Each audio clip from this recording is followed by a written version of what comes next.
warahmatullahi wabarakatuh. Halo semuanya, selamat datang di presentasi saya hari ini. Perkenalkan, saya Cilda Dakiro. Saya dari kelas eksekutif semester 3 Prodi PAI, Fakultas Agama Islam Unisula Semarang. Nah, pernahkah kalian membayangkan bagaimana sebuah peradaban mampu bertahan dan berkembang selama berabad-abad? Dan hari ini kita akan menjelajahi salah satu dinasti yang meninggalkan jejak besar dalam sejarah.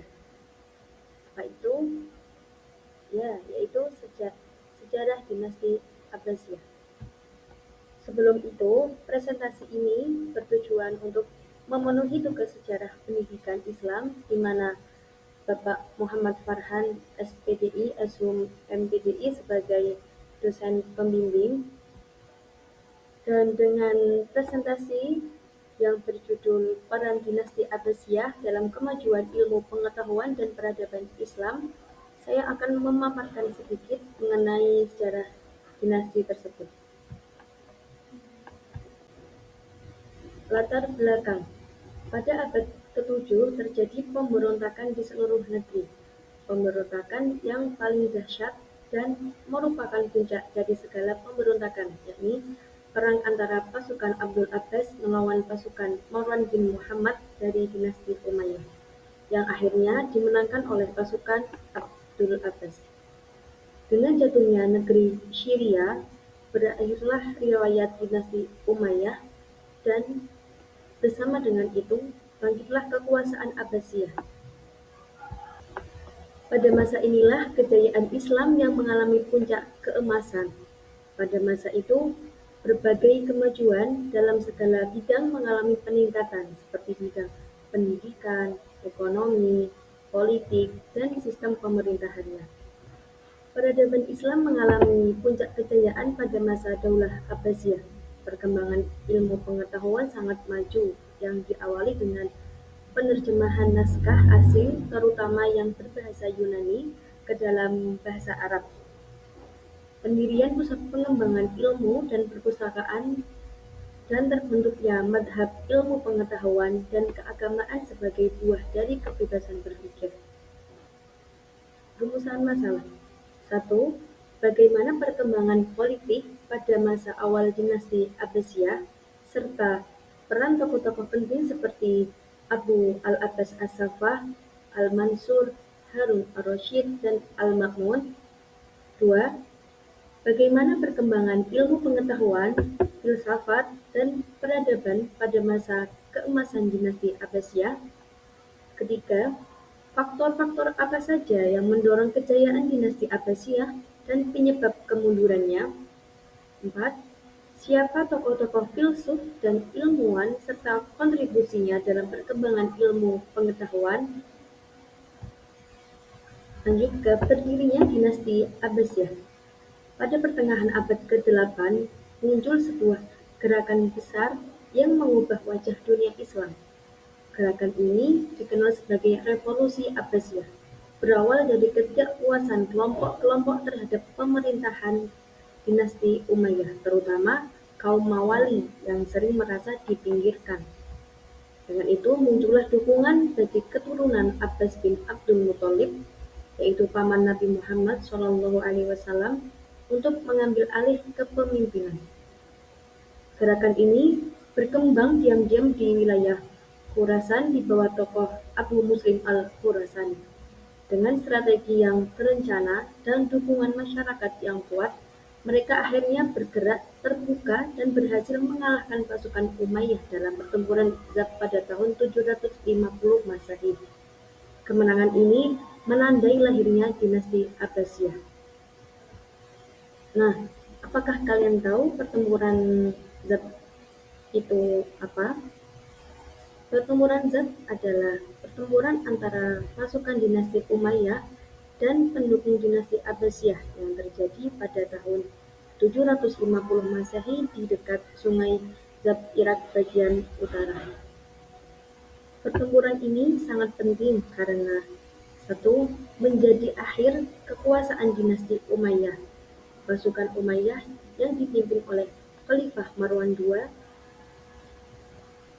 dan mereka mengalami kekalahan sehingga membuat Marwan II melarikan diri dan terbunuh. Dua, menjadi kemenangan besar bagi kelompok Abbasiyah. Pasukan Abbasiyah yang dipimpin oleh Abu Abbas As-Saffah mengalami kemenangan dan membuka jalan bagi Abbasiyah untuk mengambil alih pemerintahan. Tiga, menjadi momen resmi lahirnya dinasti Abbasiyah. Setelah kemenangan dari pertempuran itu, Abu Abbas As-Saffah dinobatkan sebagai khalifah pertama dinasti Abbasiyah. Kemudian, Abu Abbas As-Saffah membentuk pemerintahan baru yang lebih terbuka bagi berbagai suku dan etnis. Sejak saat itu, Abbasiyah mulai menyusun fondasi pemerintahan yang kelak membawa dunia Islam memasuki masa keemasan dalam ilmu pengetahuan, budaya, dan peradaban. Perkembangan politik awal dinasti Abbasiyah. Pada masa awal berdirinya dinasti Abbasiyah, fokus untuk menata kembali sistem kekuasaan setelah runtuhnya dinasti Umayyah. Khalifah pertama Abu Abbas As-Saffah melakukan konsolidasi besar-besaran untuk memastikan stabilitas politik. Ia menguatkan posisi keluarga Abbasiyah sebagai pusat kekuasaan dan menyingkirkan sisa-sisa pengaruh Umayyah agar tidak muncul pemberontakan yang baru. Struktur pemerintahan mulai dirapikan dan jabatan-jabatan penting diberikan kepada tokoh-tokoh yang loyal terhadap Abbasiyah. Langkah ini menjadi fondasi awal yang membuat dinasti baru ini mampu berdiri kokoh di tengah perubahan besar yang terjadi pada saat itu. Pada periode awal Abbasiyah, terjadi perubahan politik yang cukup signifikan dibanding masa Umayyah. Para khalifah Abbasiyah memberi ruang lebih besar kepada kaum Mawali, kaum non-Arab Muslim dalam pemerintahan, terutama dari Persia. Hal ini membuat struktur politik makin inklusif dan menghasilkan banyak pembaruan administratif. Selain itu, pusat pemerintahan dipindahkan ke Irak dengan pembangunan kota Baghdad pada masa Al-Mansur. Perpindahan ini membawa corak politik yang lebih kosmopolitan karena wilayah Irak pada saat itu merupakan pusat peradaban, ekonomi, dan ilmu pengetahuan. Dan dari sinilah dinasti Abbasiyah mulai membentuk identitas politik baru yang berbeda dari pendahulunya. Tokoh-tokoh penting dalam dinasti Abbasiyah. 1. Abu Abbas As-Saffah. Abu Abbas As-Saffah lahir di Suriah pada tahun 721 Masehi. Ia berasal dari keturunan Abbas bin Abdul Muthalib, yaitu paman Nabi Muhammad SAW.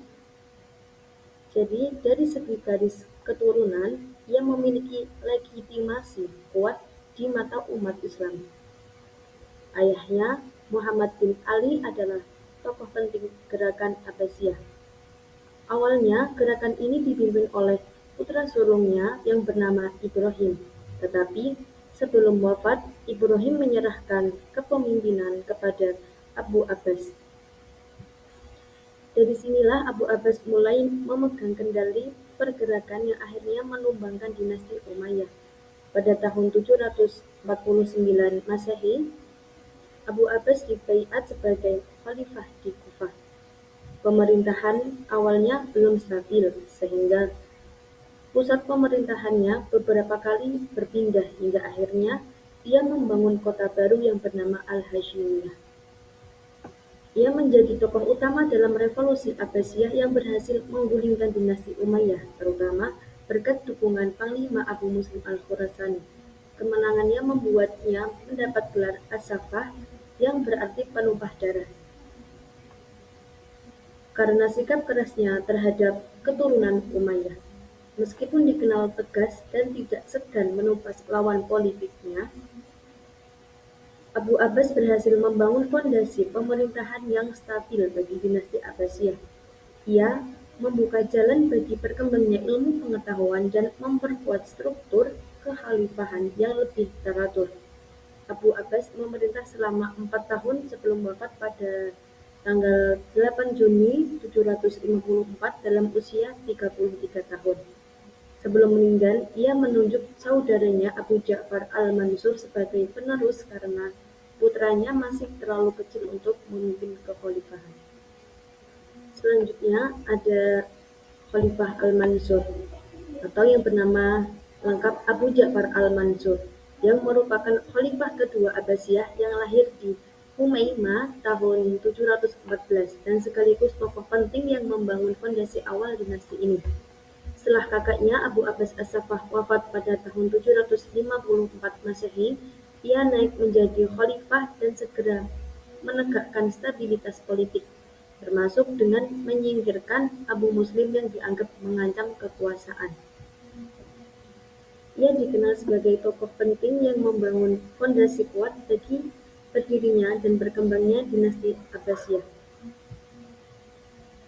Pada masa pemerintahannya, Al-Mansur memindahkan ibu kota dari Damaskus ke Baghdad. Keputusan ini menjadikan Baghdad pusat pemerintahan, perdagangan, dan ilmu pengetahuan. Ia mendorong penerjemah besar-besaran karya Yunani, mendirikan Baitul Hikmah, dan memberikan dukungan kepada para ilmuwan sehingga ilmu astronomi, matematika, dan sastra berkembang pesat. Selama masa itu, ia dikenal sebagai sosok yang tegas dalam politik namun visioner dalam memajukan ilmu pengetahuan. Ketegasannya menjaga stabilitas pemerintahan, sementara visi intelektualnya membuka jalan bagi lahirnya zaman keemasan Islam. Ia memimpin selama hampir 22 tahun sebelum wafat pada tahun 775 Masehi saat perjalanan haji, meninggalkan warisan sebagai peletak dasar kejayaan dinasti Abbasiyah. Selanjutnya ada Khalifah Harun ar-Rasyid. Harun ar-Rasyid lahir di Rai, Persia pada tahun 766 Masehi. Ia tumbuh dalam lingkungan istana yang penuh pendidikan dan kedisiplinan, sehingga sejak muda ia sudah dikenal sebagai sosok yang cerdas, tegas, dan memiliki minat besar terhadap ilmu pengetahuan. Ketika beliau naik menjadi Khalifah Abbasiyah, dunia Islam memasuki salah satu masa paling gemilang dalam sejarahnya. Dan ia juga dikenal sebagai salah satu khalifah paling gemilang dalam sejarah dinasti Abbasiyah. Setelah naik tahta, ia menjadi pemimpin yang memiliki kebijakan yang visioner, memperkuat stabilitas politik, serta memajukan ekonomi dan administrasi pemerintahan. Pada masa kepemimpinannya, ia mendirikan Baitul Hikmah, pusat penerjemah dan penelitian yang menjadi simbol kemajuan ilmu pengetahuan. Melalui dukungan besar terhadap para ilmuwan, sastra, astronomi, dan matematika berkembang pesat. Selain itu, Harun ar-Rasyid juga dikenal mampu menjaga stabilitas politik dan memperkuat perekonomian negara. Hubungan, hubungan diplomatik dengan kerajaan-kerajaan lain terjalin dengan sangat baik. Bahkan, dinasti Abbasiyah dihormati sebagai salah satu peradaban paling maju pada masa itu. Harun ar-Rasyid sendiri wafat pada tahun 809 Masehi, meninggalkan warisan sebagai pemimpin yang membawa Abbasiyah mencapai puncak kejayaannya. Selanjutnya ada Khalifah Al-Ma'mun. Al-Ma'mun lahir di Baghdad pada tahun 786 Masehi dan merupakan putra dari Harun ar-Rasyid sendiri. Sejak kecil, ia tumbuh dalam lingkungan yang sangat intelektual. Pendidikan yang ia terima membuatnya dikenal sebagai sosok yang cerdas, rasional, dan ketertarikan pada ilmu pengetahuan. Pemerintahannya ditandai dengan perluasan proyek penerjemahan besar-besaran, pengembangan Baitul Hikmah, serta pendirian observatorium yang mendorong kemajuan astronomi, matematika, kedokteran, dan filsafat. Ia juga mendukung dialog intelektual dan memberikan beasiswa untuk para pelajar. Selain itu, ia juga mendukung dialog antar agama dan interaksi antar aliran pemikiran. Setelah memimpin selama sekitar 20 tahun, beliau Al-Ma'mun wafat pada tahun 833 Masehi. Ia dikenal sebagai salah satu khalifah yang paling berperan dalam membangun tradisi keilmuan dan menyebarkan semangat intelektual pada masa kejayaan Abbasiyah. Lanjut ke slide selanjutnya, yaitu masa kejayaan Abbasiyah. Masa kejayaan dinasti Abbasiyah sering digambarkan sebagai salah satu bab paling gemilang dalam sejarah dunia. Pada masa inilah Baghdad berubah menjadi kota yang seakan-akan tidak pernah tidur, tempat para ilmuwan, filsuf, dokter, ahli matematika, dan para pencari ilmu dari berbagai penjuru dunia berkumpul. Semua itu terjadi terutama pada masa pemerintahan Harun al-Rasyid dan putranya, yaitu Al-Ma'mun. Di bawah kepemimpinan dua khalifah inilah berdiri Baitul Hikmah, sebuah pusat ilmu raksasa yang fungsinya bukan sekedar perpustakaan. Baitul Hikmah adalah ruang kreatif, laboratorium, dan rumah diskusi intelektual terbesar pada masanya. Disinilah naskah-naskah Yunani, Persia, dan India diterjemahkan ke dalam bahasa Arab, lalu dikembangkan menjadi teori-teori baru yang lebih maju. Kejayaan ini tidak lahir begitu saja. Abbasiyah memiliki stabilitas politik yang kuat, ekonomi yang makmur, serta pemimpin yang terbuka terhadap pengetahuan dan perbedaan pemikiran. Interaksi budaya antara Arab, Persia, Yunani, dan India memperkaya tradisi ilmiah yang tumbuh di Baghdad. Tidak hanya memberikan kontribusi kepada dunia Islam, era keemasan ini juga menjadi pilar penting bagi lahirnya sains modern di Barat. Karena besarnya pengaruh dan luasnya kemajuan yang dicapai, masa ini dikenal sebagai Golden Age of Islam, sebuah masa ketika cahaya ilmu pengetahuan dari Baghdad menerangi dunia. Selanjutnya, kita akan membahas tokoh-tokoh ilmuwan dan filsuf. Yang pertama ada Ibnu Sina. Ibnu Sina atau yang dikenal dengan nama Avicenna di dunia barat merupakan ilmuwan jenius yang dikenal sebagai ahli kedokteran, filsafat, logika, matematika, dan juga astronomi. Pencapaian terbesarnya adalah karya Monograph atau Canon of Medicine, sebuah ensiklopedia kedokteran yang menjadi rujukan utama di dunia Islam dan Eropa selama lebih dari 5 abad. Selain kedokteran, Ibnu Sina juga memberikan kontribusi besar dalam filsafat, terutama dalam memadukan pemikiran Aristoteles dengan ajaran Islam. Ia menulis ratusan karya yang memengaruhi perkembangan ilmu pengetahuan di dunia. Dengan keahlian yang luas dan pengaruh yang mendalam, Ibnu Sina menjadi salah satu tokoh penting bagi sejarah peradaban pada saat itu. Selanjutnya ada Al-Farabi. Al-Farabi adalah salah satu filsuf dan ilmuwan terbesar dalam peradaban Islam. Ia dikenal sebagai guru kedua setelah Aristoteles karena pengaruhnya yang sangat besar dalam bidang filsafat dan logika.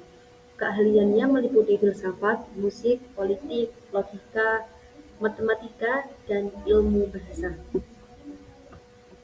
Pencapaian terpenting Al-Farabi adalah kemampuannya menyusun sistem filsafat yang menyatukan pemikiran Yunani dengan nilai-nilai Islam. Ia menulis karya penting tentang negara ideal, teori kebahagiaan, dan hakikat jiwa yang menjadi dasar bagi perkembangan filsafat Islam selanjutnya. Dalam bidang musik, Al-Farabi juga menulis kitab Al-Musiqa Al-Kabir, sebuah karya besar yang menjelaskan teori musik secara ilmiah dan matematis. Pemikirannya berpengaruh luas, baik bagi ilmuwan Muslim seperti Ibnu Sina maupun bagi pemikir Eropa. Dengan kontribusi besarnya dalam berbagai bidang, Al-Farabi menjadi salah satu tokoh paling berpengaruh pada masa keemasan ilmu pengetahuan dunia Islam. Selanjutnya ada Ibnu Rushd. Ibnu Rushd atau yang lebih dikenal di barat sebagai Averroes adalah salah satu filsuf dan ilmuwan besar dari Andalusia yang berpengaruh luas di dunia Islam maupun Eropa. Ia terkenal karena kemampuannya menjelaskan dan mengomentari karya-karya Aristoteles secara mendalam hingga dijuluki "The Commentator" oleh para ilmuwan barat. Pencapaian terpenting Ibnu Rushd adalah upayanya menyelaraskan akal dan wahyu. Ia menulis karya-karya besar yang menegaskan bahwa filsafat dan agama tidak saling bertentangan, tetapi justru saling melengkapi. Selain filsafat, Ibnu Rushd juga memberikan kontribusi dalam kedokteran melalui karyanya Kuliat fi Atib yang membahas dasar-dasar kesehatan dan menjadi rujukan selama bertahun-tahun. Pemikirannya memiliki pengaruh yang sangat kuat terutama di Eropa pada masa Renaissance sehingga membuka pintu bagi perkembangan rasionalisme barat. Dengan warisan intelektual yang luas, Ibnu Rushd menjadi salah satu tokoh yang paling penting yang menjembatani peradaban Islam dan Barat. Selanjutnya ada Imam Al-Ghazali. Imam Al-Ghazali adalah salah satu pemikir paling berpengaruh dalam sejarah Islam. Ia dikenal sebagai Hujjatul Islam karena kedalaman ilmu dan ketajaman argumentasinya. Keahliannya mencakup teologi, filsafat, hukum Islam, tasawuf, dan etika. Pencapaian terbesar Imam Al-Ghazali terlihat dalam karyanya yaitu kitab Ihya Ulumuddin, sebuah ensiklopedia besar tentang penyucian jiwa, etika, dan ajaran Islam yang menyentuh aspek hati dan praktik kehidupan.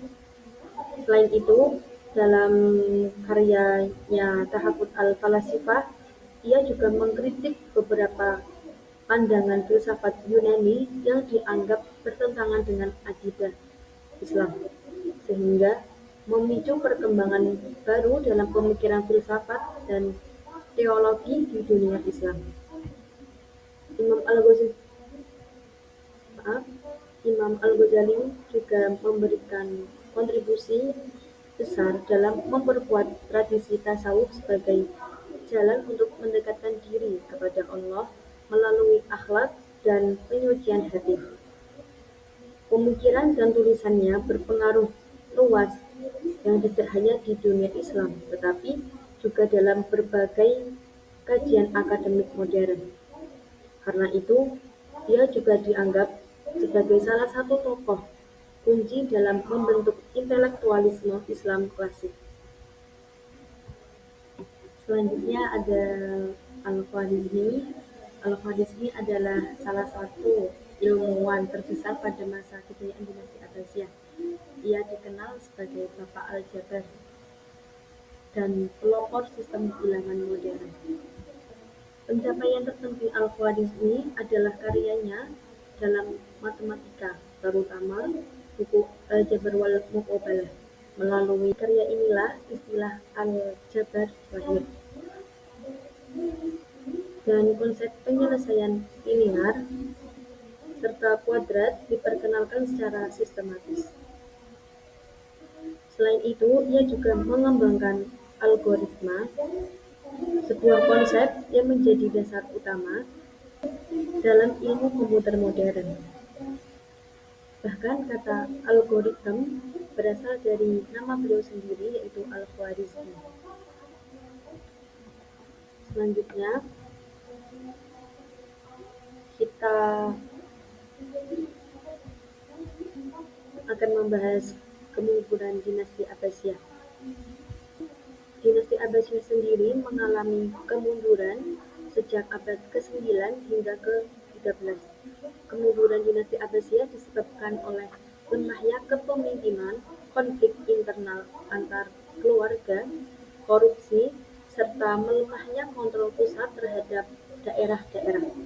Banyak wilayah yang memisahkan diri dan membentuk kekuasaan sendiri. Faktor eksternal seperti perang salib dan serangan Mongol semakin memperparah kondisi, hingga akhirnya Baghdad jatuh pada tahun 1258 Masehi.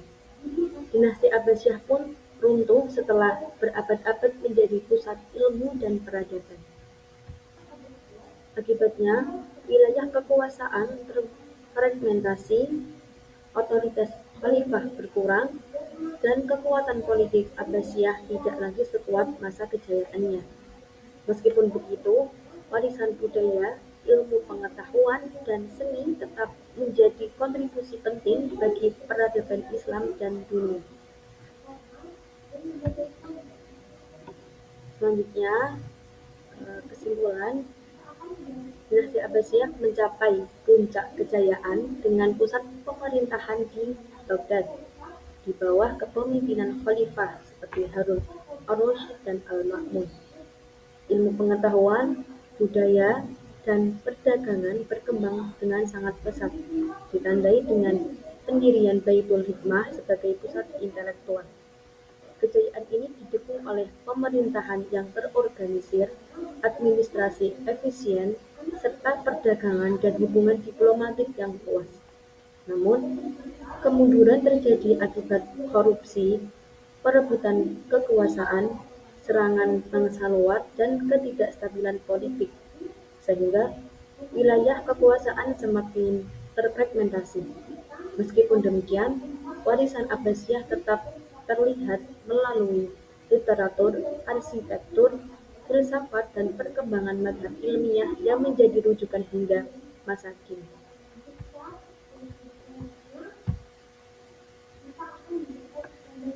Cukup sekian, saya berharap apa yang telah saya jelaskan dapat memberikan gambaran yang jelas serta pemahaman yang lebih mendalam. Terima kasih atas waktu dan perhatian semuanya, dan saya persilahkan jika ada pertanyaan. Wassalamualaikum warahmatullahi wabarakatuh.